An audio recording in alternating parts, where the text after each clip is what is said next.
তাহলে শুভ্র পদ্ম নিয়ে আসা আমার পক্ষে খুব একটা কঠিন কাজ হবে না। না না, আমাকে যে পারতেই হবে, কারণ আমি বারবার ফুলকুমারীকে এই অবস্থায় আর সহ্য করতে পারছি না। ওকে যে আমাকে বাঁচাতেই হবে। আর তাছাড়া সাধু বাবা তো আমাকে বারবার বলে দিল হাতের সময় নাকি বড্ড কম, ওই অল্প সময় আছে, আর এই সময়ের মধ্যে আমাকে সবকিছু সম্পন্ন করতে হবে। হে বিধাতা, আমি জানি না কতটুকু পারবো, তবে তুমি আমার সহায় হও। আমি যেন অল্প সময়ের মধ্যে আমি ফুলকুমারীর কাছে যে তাকে সুস্থ করতে পারি। এই কথা বলতে বলতে রাজকুমার চন্দ্রকুমার আবারও চলতে থাকে, আর চলতে চলতে সে একটি বিরাট গুহার কাছে পৌঁছে যায়। এই তো সাধু বাবার বলা সেই গুহার কাছে আমি পৌঁছে গেছি, কিন্তু এখানে তো কোনো আগুনের দেয়াল দেখতে পাচ্ছি না। সাধু বাবা তো আমাকে বলেছিল এই গুহার সামনে নাকি আগুনের দেয়াল থাকবে, কিন্তু কোথায় কোথায় সেই আগুনের দেয়াল? না না, এত চিন্তিত হলে হবে না, আমাকে আরো এগোতে হবে। আমি যেহেতু সঠিক গুহার সামনে পৌঁছাতে পেরেছি, তাহলে সে আগুনের দেওয়াল আমি ঠিক খুঁজে পাবো। এরপর রাজকুমার সামনের দিকে এগিয়ে যেতে থাকে, আর তখনই গুহার সামনে একটি আগুনের দৃশ্যমান দেওয়াল সৃষ্টি হয়। আগুনের দেওয়ালটা এতটাই ভয়ঙ্কর ছিল যে রাজকুমার চন্দ্রকুমার সেই আগুনের দেওয়ালের উত্তাপ কিছুতেই যেন সহ্য করতে পারছিল না। ওদিকে ফুলকুমারীর অবস্থা ধীরে ধীরে যেন আরো বেশি দুর্বল হতে শুরু করে, তার গায়ের রং ফিকে হয়ে যেতে শুরু করে। সাধু বাবা, একে দেখছি ফুলকুমারীর গায়ের রং এভাবে ধীরে ধীরে ফিকে হয়ে যেতে শুরু করেছে। কেন ওর শরীর কেন কেন এমন কালো বর্ণ ধারণ করতে শুরু করেছে? এর কারণ কি বলতে পারেন?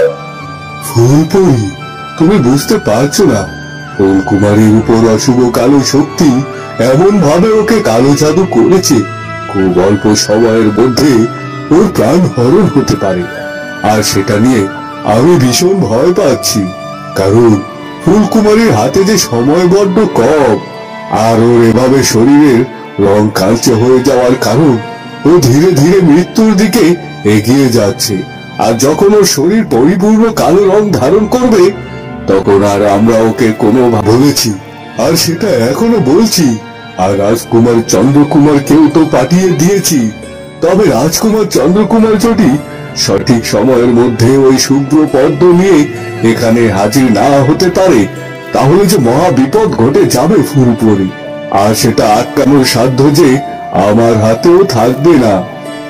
না না, কিছু হবে না, কিছু হবে না আমার বোন রাজকুমার চন্দ্রকুমার ঠিক সময় মতো ওই শুভ্র পদ্ম নিয়ে ফিরে আসবে। আমি জানি রাজকুমার চন্দ্রকুমার ফুলকুমারীকে বাঁচানোর জন্য নিজের প্রাণ পর্যন্ত উৎসর্গ করে দিতে পারে। তাই তার সামনে যত বাধা বিপদে আসুক না কেন, সঠিক সময় ওই শুভ্র পদ্ম নিয়ে তারপর রাজকুমার ফিরে আসবে। আমি তো সেই আশাতেই এখানে এভাবে অপেক্ষা করছি। ওদিকে গ্রামের লোকেরা রাজকুমার প্রতাপকে ওকে বিবাহ করতে হবে, আর এটাই আমাদের গ্রামের লোকজনদের ফয়সালা। হ্যাঁ হ্যাঁ, আমরা যেহেতু ফয়সালা করে ফেলেছি, তাহলে এখানে শুনুন শুনুন এইভাবে দাঁড়িয়ে সময় নষ্ট করছি কেন? তোমরা দুজনেই বরং এখানেই থাকো, আমরা এখান থেকে যাই, গিয়ে বরং বিয়ের সব বন্দোবস্ত করি, আর ওই মেয়েটি ফিরলে আর দেরি না করে ওদের বিয়ের না দিয়ে দেওয়া যাবে। হ্যাঁ হ্যাঁ, কথাটা তুমি মন্দ বলনি। তাহলে তোমরা এখানে অপেক্ষা করো, আমরা বিয়ের বন্দোবস্ত করার জোগাড় করি, কেমন? এই আগুনের দেয়ালের উত্তাপিত আমি সহ্য করতে পারছি না। এখন এই আগুনের দেয়ালের কাছে আমি কি করে যাব, আর কি করে বা এই আগুনের দেয়াল ভেঙে আমি গুহার মধ্যে প্রবেশ করব? সাধু বাবা তো বলেছিল এই 3টি বাধা নাকি আমার জন্য কঠিন পরীক্ষা। তার মানে এই বাধাগুলো আমাকে আমার বুদ্ধি দিয়ে আর শক্তি দুটো ব্যবহার করে অতিক্রম করতে হবে। কিন্তু আমি এটাই তো বুঝতে পারছি না যে গুহার দেয়াল কিভাবে ভাঙবো। না না, কিছু তো আমাকে একটা ভাবতে হবে, কোনোভাবে সময় নষ্ট করা যাবে না। আমি তো জানি আগুনকে কিভাবে নিভাতে হয়। জল, আমার মনে হয় আমি যদি কিছু জল সংগ্রহ করে এই আগুনকে স্পর্শ করাই, তাহলে হয়তো এই আগুনের দেয়ালকে ভেঙে ফেলতে পারবো। আর দেরি করা যাবে না, এক্ষুনি আমাকে জল সংগ্রহ করতে হবে। রাজকুমার চন্দ্রকুমার সেখানে একটি পাত্র পড়ে থাকতে দেখে, আর সে একটু দেরি না করে সেই পাত্রটি নিয়ে কিছু জল নিয়ে এসে সেই আগুনে নিক্ষেপ করে। কিন্তু এতে ঘটে যায় হিতের বিপরীত। আগুনের তীব্রতা না কমে যেন আরো বৃদ্ধি পেয়ে যায়। রাজকুমার চন্দ্র এবার ভীষণ ভয় পেয়ে যায়। এটা কি হলো? আমি এই আগুনকে জল স্পর্শ করানোর সাথে সাথে এই আগুন যেন আরো বৃদ্ধি পেয়ে গেল। তার মানে বুঝতে পেরেছি এই আগুন সাধারণ কোনো আগুন নয়। এই আগুনকে কোনোভাবে জল দিয়ে নিবারণ করা সম্ভব নয়। তাহলে কিভাবে আমি আগুনের দেয়ালকে ভাঙবো? না না, যদি আমি এক্ষুনি দেওয়াল ভাঙতে না পারি, তাহলে আমি শুভ্র পদ্ম নিয়ে আসতে পারবো না। আর শুভ্র পদ্ম না নিয়ে আসতে পারলে তো আমার ফুলকুমারীও বাঁচবে না। তাহলে আমারই বা বেঁচে থেকে কি লাভ? আমি এক্ষুনি আগুনের দেয়ালে নিজেকে আত্মহতি দেবো। আমি যদি প্রথম বাধাই অতিক্রম করতে না পারি তাহলে আমার আর বেঁচে থাকার কি দরকার? এ কথা বলে রাজকুমার চন্দ্রকুমার আর একটু দেরি না করে সে আগুনের দেয়ালের দিকে এগিয়ে যেতে থাকে। তখন সাথে সাথে সে আগুনের দেয়াল অদৃশ্য হয়ে যায় আর গুহার ভেতরে প্রবেশের পথ তৈরি হয়ে যায়। একই, এই আগুনের দেয়ালটা তো অদৃশ্য হয়ে গেল আর এই গুহার ভেতরে প্রবেশের রাস্তাও তৈরি হয়ে গেল। তার মানে কি আমি আমার প্রথম বাধাই অতিক্রম করতে পেরেছি? হ্যাঁ হ্যাঁ, বিধাতা অবশেষে আমার কথা রেখেছে, সে আমাকে সাহায্য করেছে। আর একটু দেরি করবো না, এক্ষুনি আমাকে গুহার ভেতরে এগিয়ে যেতে হবে। আর আমাকে এদিকে অরুণমালা এবং দাসী গিয়ে তন্ত্রমাতার সামনে হাজির হয়। সেখানে গিয়ে তারা ফুলকুমারী বা রাজকুমার কাউকেই দেখতে পায় না, বরং তারা দেখতে পায় যে তন্ত্রমাতা তখনও ধ্যানে নিমগ্ন। এখানে দাসী, তোর কথা অনুযায়ী তো আমি তন্ত্রমাতার কাছে এসে হাজির হলাম, কিন্তু কই এখানে তো ফুলকুমারী না রাজকুমার কাউকেই দেখতে পাচ্ছি না। তুই তো বলেছিলি ফুলকুমারীকে নাকি তার কাছে নিয়ে এসেছে, কিন্তু কোথায় কোথায় ফুলকুমারী? ওকে তো দেখতে পাচ্ছি না। হ্যাঁ, সত্যি সত্যি তো আমি ফুলকুমারীকে কোথাও দেখতে পাচ্ছি না। আর তাছাড়া রাজকুমার তো বারবার বললো যে ফুলকুমারীকে নাকি তন্ত্রমাতা এখানে নিয়ে এসেছে। তাহলে ফুলকুমারী কেন এখানে নেই? তাহলে কি এতক্ষণে তন্ত্রমাতা ফুলকুমারীকে হত্যা করে ফেলেছে? হ্যাঁ হ্যাঁ, নিশ্চয়ই সেটাই হবে। হয়তো আমরা আজ একটু দেরি করে ফেলেছি, আর তাই তো ওই ফুলকুমারীর মৃত্যুটা আমাদের চোখের সামনে আমরা দেখতে পাইনি। তবে যাই হোক, ভালোই রয়েছে আমরা ফুলকুমারীর মৃত্যু চোখের সামনে দেখতে পারি। তো কি হয়েছে, ফুলকুমারী মরেছে, এটাই তো আমাদের জন্য অনেক বড়, তাই না? ঠিকই বলেছেন। তবে তন্ত্রমাতা এখনো তার ধ্যান সাধনা করছেন, তার সাথে একটু কথা বলতে পারলে ভালো হতো না? আরে তার সাথে শুধুমাত্র কথাই বলবো না, আমি তো তার জন্য সাথে করে উপহার নিয়ে এসেছি। এখন শুধুমাত্র তাকে উপহারটা দিয়ে তাকে ধন্যবাদ জানিয়ে এখান থেকে চলে যাব। সত্যি বলতে আমার যে কি খুশি হচ্ছে না। এবার রাজপ্রাসাদে ফিরে গিয়ে দেখবো যে ফুলকুমারী চিরকালের মতো রাজপ্রাসাদ কেন এই পৃথিবী থেকেই বিদায় নিয়েছে। আর আমার এত আনন্দ হচ্ছে না, আমি যে এত আনন্দ কোথায় রাখবো। তখন তন্ত্রমাতার ধ্যান ভঙ্গ হয়। এই তো তন্ত্রমাতার ধ্যান ভঙ্গ হয়ে গেছে। তন্ত্রমাতা, আমি আজ সত্যি ভীষণ খুশি হয়েছি আপনার উপর। আপনি এত অল্প সময়ের মধ্যে ফুলকুমারীকে চিরকালের মতো শেষ করে দিতে পেরেছেন, আর এটার জন্য আমি আপনাকে বিশেষ উপহার দিতে চাই।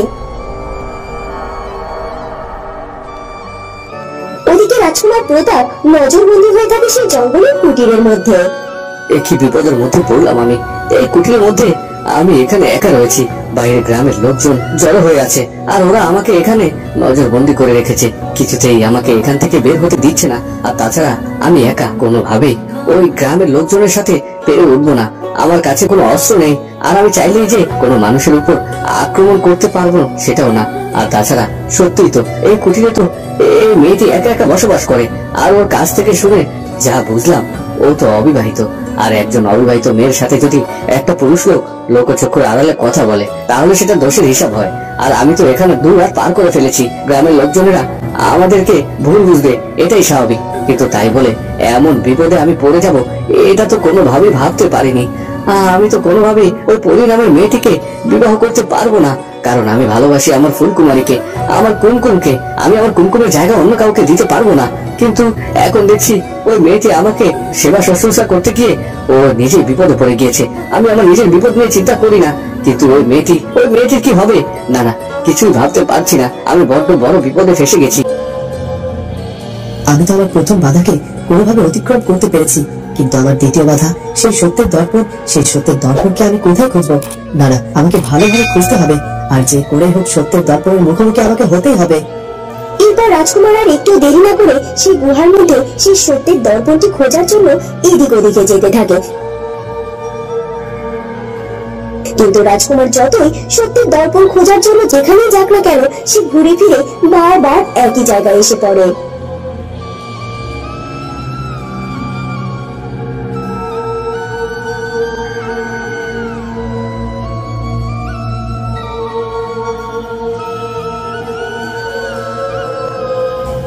এটা কি হচ্ছে কি আমার সাথে? আমি বারবার কেন এই জায়গায় এসে প্রবেশ করছি? সে তখন থেকে আমি সত্যের দর্পণের খোঁজ করার চেষ্টা করছি, যার জন্য আমি গুহার এদিক থেকে ওদিকে যাওয়ার চেষ্টা করছি, কিন্তু আমি তো কোনোভাবেই পথ পাচ্ছি না। বারবার এই একই জায়গায় এসে দাঁড়িয়ে পড়ছি। তাহলে কি সত্যের দর্পণ আমি খুঁজে পাবো না? কিন্তু সাধু বাবা তো বলেছিল যে গুহার মধ্যে নাকি ওই সত্যের দর্পণের মুখোমুখি হব। না না, আমাকে আরো ভালো করে সেই সত্যের দর্পণ খোঁজ করতে হবে। তোরা এত উল্লাস কেন করছিস? কোনো উল্লাস করবি না। আমার শক্তিতে বাধা প্রাপ্ত হয়েছে। কোন এক শুভ শক্তি আমার এই শক্তির কালো ছায়ার উপর বাধা প্রদান করেছে, আর তাই তো এখন পর্যন্ত ফুলকুমারীকে আমি আমার সামনে হাজির করতে পারিনি। আর ও এখন পর্যন্ত বেঁচে আছে। কি বলছেন কি? এখন পর্যন্ত ফুলকুমারী বেঁচে আছে? তার মানে ও এখনো মৃত্যুবরণ করেনি?